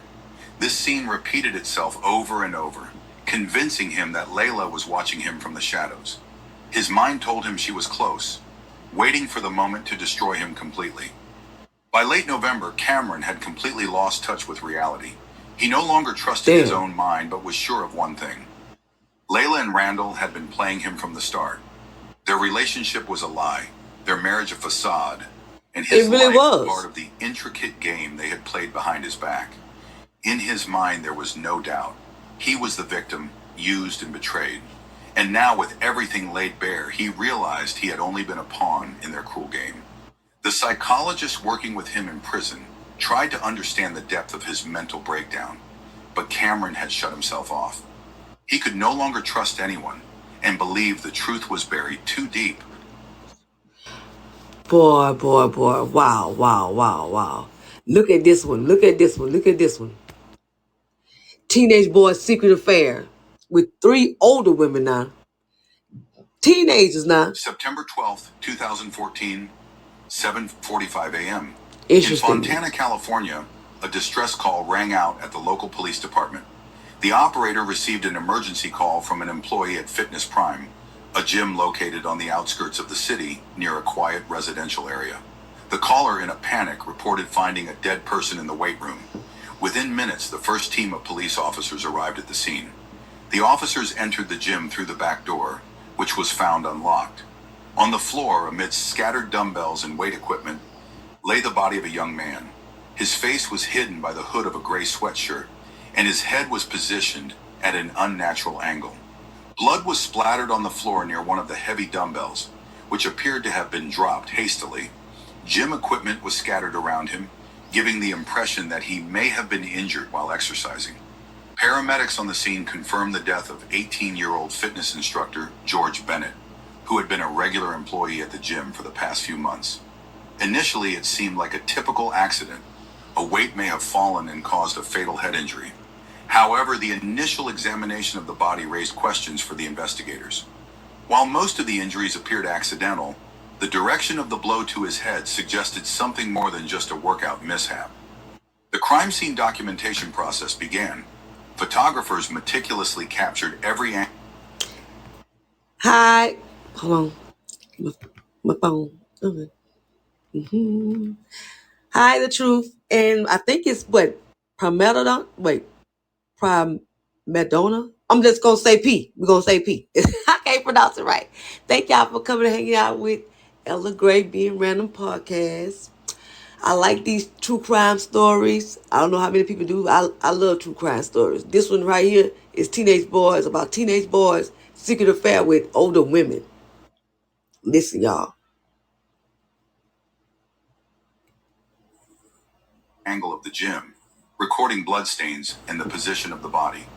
Investigators questioned the gym staff, trying to piece together the final moments of George's life. No one noticed anything suspicious the night before, when George was supposed to close the gym. Officers began reviewing surveillance footage from the gym's cameras. The cameras captured the comings and goings from the building. The last footage, taken on the evening of September 11th, showed George staying late after closing, around 9:30 p.m. Several women were seen entering and leaving throughout the day, but none of them appeared. If your insurance won't cover Ozempic, here's an option that's easier to get and it costs less than $9 a day. Appeared suspicious. The police noticed that one of the cameras in the corner of the gym had been angled away from the crime scene, pointing slightly off to the side, as if someone had intentionally altered its position. This raised doubts about the initial accident theory, and suspicions began to grow that someone may have deliberately interfered with the events of the previous night. Throughout the day, the first reports from the paramedics and forensic experts began to come in. George Bennett's injuries were more complex than initially thought. The marks on his head and face did not fully align with typical gym equipment accidents. This led investigators to consider the possibility of a fight or a deliberate blow. However, there were no visible signs of struggle on his body, complicating the case even further. Investigators started to review George's phone records and messages from the past few days. This revealed unexpected details about his personal life. It turned out that George had close relationships with several women from his neighborhood, which quickly became a key point in the investigation. Several late-night messages sent on September 11th hinted at personal meetings with one or more of these women. During a detailed examination of the gym, forensic experts found traces of blood on a nearby dumbbell. The evidence suggested that this could have been the murder weapon. However, there were no fingerprints on it. Someone had carefully wiped it clean. It soon became clear that this was no simple accident. Evelyn Robinson had lost her husband in early 2010. He died after a long illness, and her life in Fontana became empty, despite her frequent efforts to maintain social connections. Those around her remembered how she gradually withdrew from active life. Evelyn started to limit her interactions, stopped attending neighborhood gatherings, and began avoiding social events she once attended with her husband. All of this stemmed from an unspoken guilt.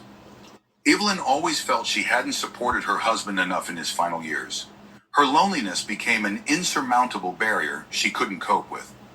In February 2014, at the suggestion of a friend, Evelyn joined Fitness Prime to regain her physical health. She started coming 3 times a week in the mornings, but quickly noticed the young and energetic trainer, George. He was different from the other employees. His youthful energy and charm immediately drew Evelyn in. At 65, she couldn't help but feel a sense of joy, even during their brief conversations. George's attention soon became something more than just fitness support for her. By April 2014, her workouts with George had evolved into friendly conversations, which Evelyn began to see as an emotional anchor. He reminded her that she was still alive, that her attention and affection could matter to someone else. Their conversations quickly became more personal. Evelyn shared stories about her late husband and the pain of loss, and George responded with understanding and sympathy. In the midst of her loneliness, this friendship quickly turned into an emotional dependence that Evelyn couldn't control. By June 2014, Evelyn realized that her attachment to George had grown into something more than just friendship. She began to fantasize about how her life would change if George became a permanent part of it. She even considered moving closer to him to spend more time together. Her dependence grew stronger every day, and although she carefully hid her feelings from those around her, anxiety and restlessness were building inside her. Charlotte Hunter, 67, on the other hand, always seemed confident and authoritative. Her husband had died back in 2005, and since then, she had learned to rely only on herself. She ran the family business her husband had left her, and often used her money and influence to control those around her. Charlotte was not one to tolerate rejection and always got what she wanted. Those who knew her saw her as a woman with an iron will, someone who wouldn't stop at anything. In January 2014, Charlotte first met George at Fitness Prime, where she enrolled to maintain her physical health. He immediately caught her attention with his looks and charisma. Charlotte wasn't one to hesitate. After a few weeks of training, she began giving George compliments and making subtle advances about his attractiveness. She enjoyed watching how he reacted to her attention. Sensing her interest, George started playing with her emotions, which only fueled her desire further. By March 2014, Charlotte began actively pursuing George. She invited him to dinners and showered him with expensive gifts, from clothing to workout equipment. Charlotte used her finances as a tool to keep George's attention. To her, he was not just a young trainer. He became a symbol of her control and power. However, beneath this mask of confidence lay fear. Charlotte feared rejection, feared that George might lose interest in her, and this thought drove her to take even more drastic actions. In June 2014, Charlotte's fears intensified. She began to suspect that George might be seeing someone else, and it became an obsession for her.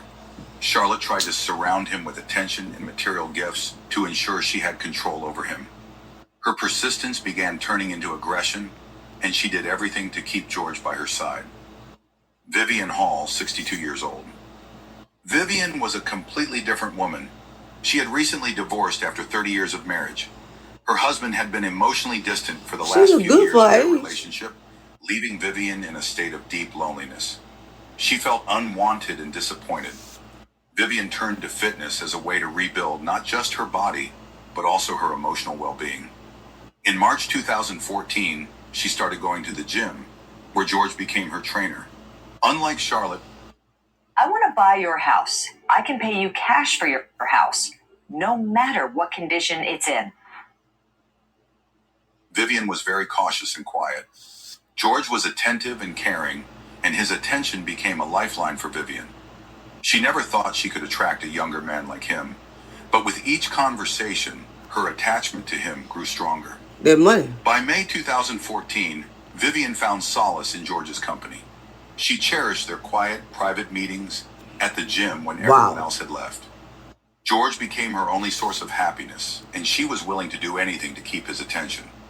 Her cautiousness soon gave way to a deep attachment, and although she didn't express her emotions as openly as the other women, a strong sense of dependency began growing inside her. By July 2014, Vivian started worrying that her relationship with George wasn't as strong as she hoped. She was unaware of his involvement with other women, but sensed that his attention was starting to drift. This caused her anxiety and a fear of losing his support. These three women, each in her own way attached to George, didn't know about each other's existence, but soon their lives would collide in a fateful night that would change everything forever. George Bennett, despite his youth, had developed relationships with three women: Evelyn, Charlotte, and Vivian. For him, these relationships were not only a way to maintain his image as a young seducer, but also a source of emotional and material satisfaction. Each of these women offered something that fed his ego and allowed him to manipulate their feelings. Wow. George enjoyed how each woman became more and more attached to him, while he maintained the illusion of control over the situation. His relationships with each woman reached a new level. With Evelyn, George preferred meeting in the evening when she felt most vulnerable. Their encounters took place in quiet settings. Sometimes he invited her to dinners at her house, or they went for walks in the park. Evelyn spent more and more time fantasizing about how her life would change if George became her permanent companion. For her, he was a symbol of a fresh start after years of loneliness. Charlotte organized a lavish dinner for George at her home. She gifted him a new tracksuit and an expensive watch. Ooh. This time, she felt her control over George had strengthened. There you go. And she tried to convince him that only she could provide him with everything he needed. Wow. George enjoyed her attention, but began to feel the pressure internally. Charlotte was becoming more demanding, insisting on his presence and constantly showering him with gifts, which started to irritate George. Vivian and George planned a meeting in a secluded place, away from prying eyes. They chose an abandoned park on the outskirts of Fontana, where Vivian felt safe. This meeting was special for her. She brought George pictures of her family, trying to share personal moments of her life with him. For her, it was a significant step, showing George how much he meant to her. However, for George, these meetings were purely physical, and he started to feel bored in her company. By mid-June 2014, George began to realize that the situation he had gotten himself into was becoming increasingly complicated. He had to lie to keep each woman unaware of the others. He met with Charlotte during the day, enjoying her gifts and attention, spent the evenings with Evelyn, basking in her care and affection, and saw Vivian late at night after workouts, where she he was a real true playboy, huh?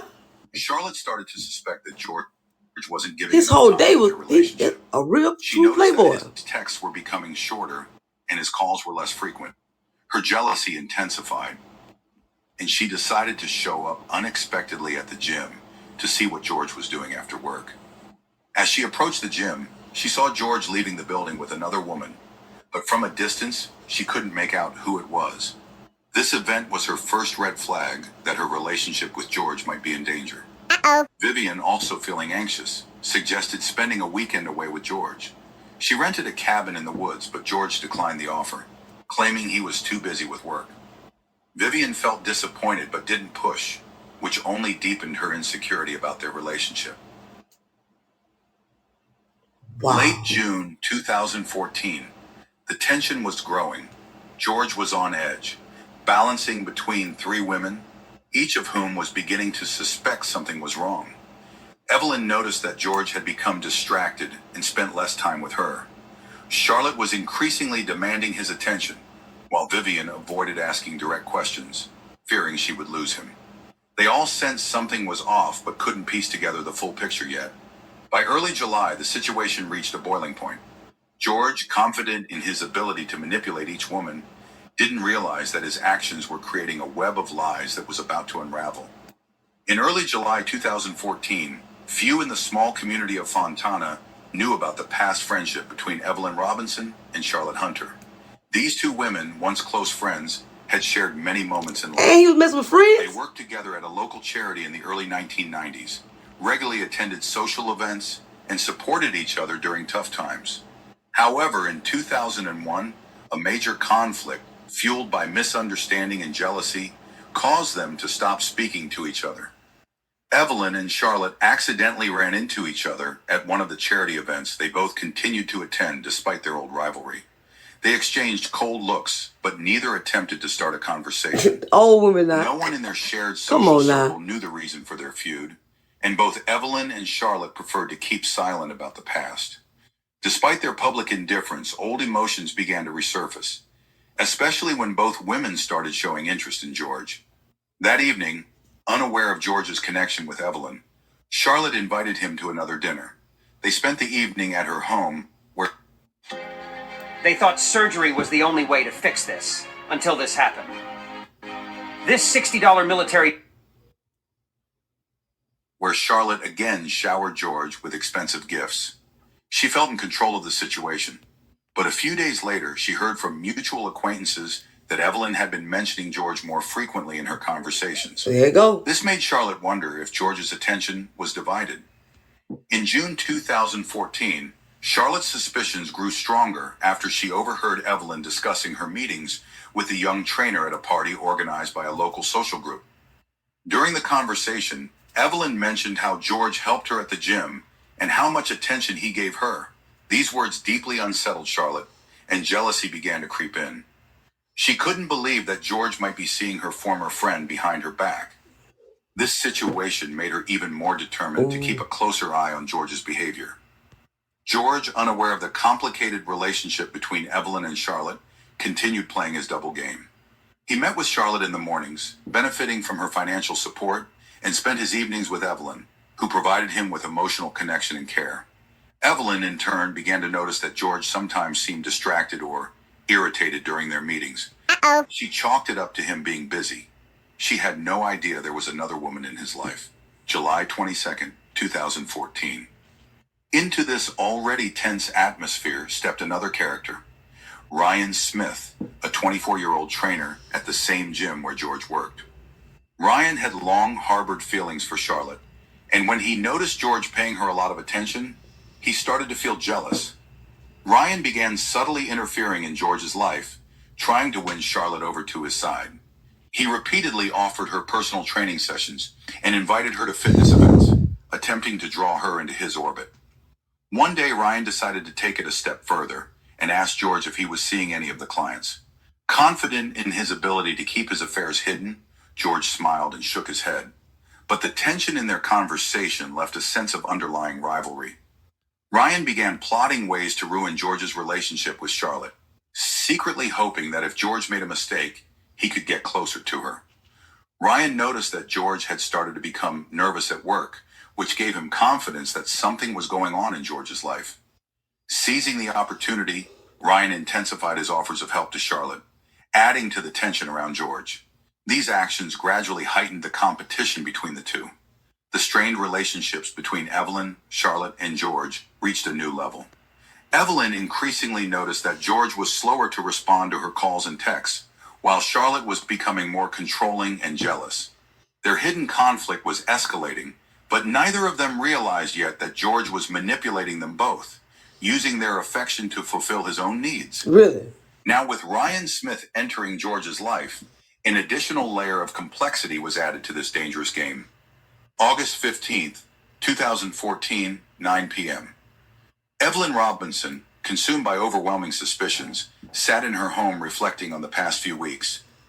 George Bennett, who had once been a source of joy and emotional support for her, increasingly seemed distant and less attentive than before. For a long time, Evelyn tried to ignore these changes, attributing them to his busy schedule and exhaustion. But her inner voice grew louder, telling her that George was hiding something important. Always do. Evelyn made an impulsive decision. She drove to Fitness Prime, where George often stayed late to close up and tidy the equipment. This was supposed to be one of the few evenings they had planned to meet, but George canceled at the last minute, claiming he had urgent business. Filled with suspicion, Evelyn wanted to see if he was really alone at the gym, as he had said over the phone. She quietly parked her car at the far end of the parking lot, making sure no one would notice her. The gym lights were still on, intensifying her anxiety. Approaching the glass door, Evelyn tried to stay as inconspicuous as possible. She slowly opened the unlocked door and heard muffled voices coming from the training area. Evelyn entered and cautiously made her way down the hallway. The gym was nearly empty, and her footsteps echoed off the walls. The closer she got to the main area, the clearer the sound became. It was laughter. She recognized George's voice, and her heart sank. She heard another voice, but it was a woman's. Evelyn froze, trying to suppress the growing dread inside her. She cautiously peeked into the main gym area and saw a scene that made her world collapse. George was sitting on a bench press, holding a dumbbell, while Charlotte Hunter, the woman Evelyn hadn't seen in years, stood next to him. Charlotte, the same woman Evelyn had once been close with, but now only shared animosity, had her hand on George's shoulder, her face lit with a smile. At that moment, George leaned over and kissed her. For Evelyn, it was like a punch to the gut. All her suspicions were confirmed. Wow. George wasn't just cheating on her. He was doing it with someone she once considered a friend. Ooh. Her heart tightened with pain and anger. She couldn't take her eyes off the scene. The illusion of her exclusive relationship with George shattered in an instant. Evelyn stood frozen, trying to process the betrayal. She felt tears streaming down her cheeks. Anger quickly replaced the pain.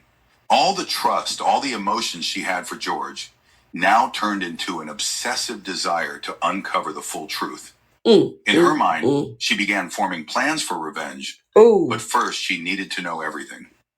Evelyn quietly stepped away from the door, careful not to attract attention. Leaving the gym, Evelyn got into her car and sat there staring into the void. Her thoughts were jumbled, her emotions raging. That night, her life changed.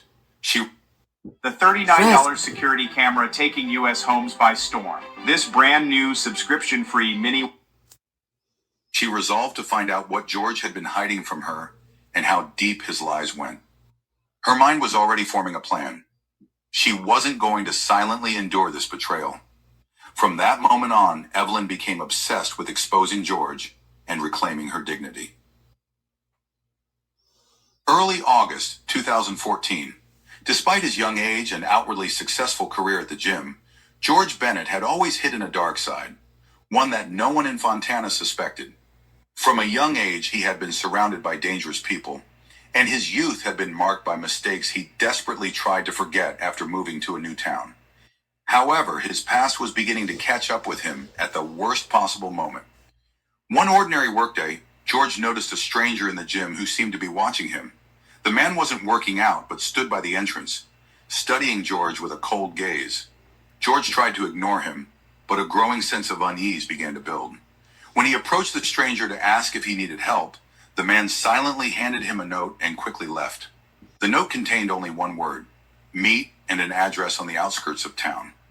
It was a signal that someone from George's past had returned. George couldn't focus on work. The shadow of his past had returned, and his anxiety grew with each passing hour. He remembered the man, Michael Larson, who had once been involved with him in criminal activities during his youth. They had worked together selling drugs on the outskirts of Los Angeles until George decided to leave that life behind, fleeing and starting anew in Fontana. August 5th, 2014, evening. Unable to ignore the threat, George arrived at the address mentioned in the note, an old abandoned warehouse. Inside, Michael, his former associate and criminal partner, was waiting for him, looking just as cold and hardened as George remembered. Michael made it clear that he knew all about George's new life and his relationships with the women. But more importantly, he wasn't there just to catch up. He had plans for George. After the meeting, George started feeling like everything was spiraling out of control. I guess so. Michael demanded that George become his partner in the drug trade. Again, threatening to expose his dark past to everyone. Wow. From the women in his life to his employer at the gym. In Michael's possession were incriminating photos and documents that could destroy George's reputation. He threatened to send them to Evelyn, Charlotte, and even Vivian if George refused to cooperate. George knew he had to act fast. He started taking small jobs for Michael, delivering drugs to clients in Fontana, disguising the deliveries as gym equipment shipments.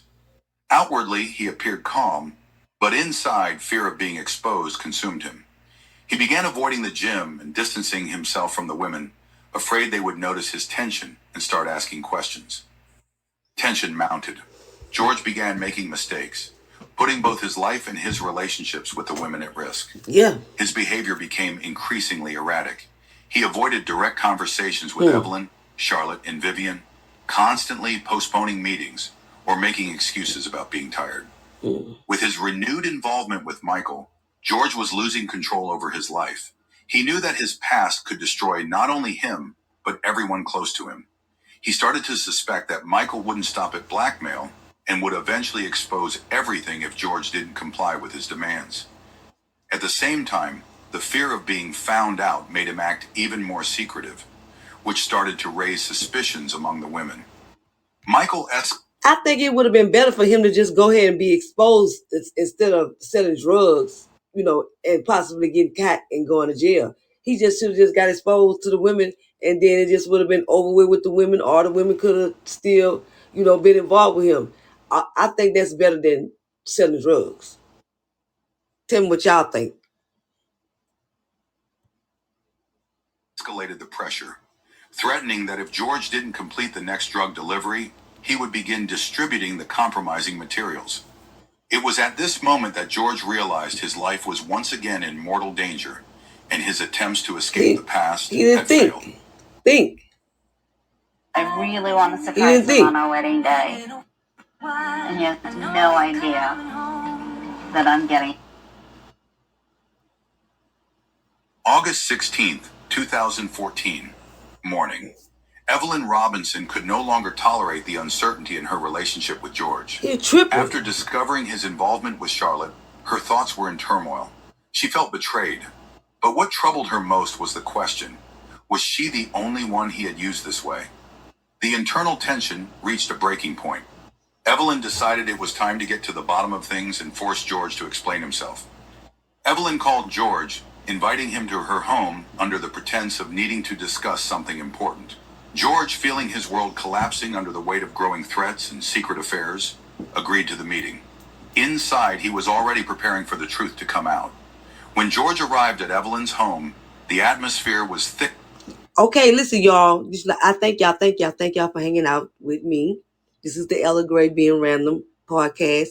I'm finna come out of this one, this space, and then I'm gonna come back in so y'all can finish listening to the rest of it, because Podbean only give me 2 hours. So I gotta come back, I gotta go out and come back in. I want y'all to listen to the end of it. And then the next one is about this female cop that had a secret affair with her partner husband. Please, y'all, come back and join me, because yeah, it's gonna get good. Peace, love, and prosperity, y'all. I will see y'all. I'm gonna come right back in.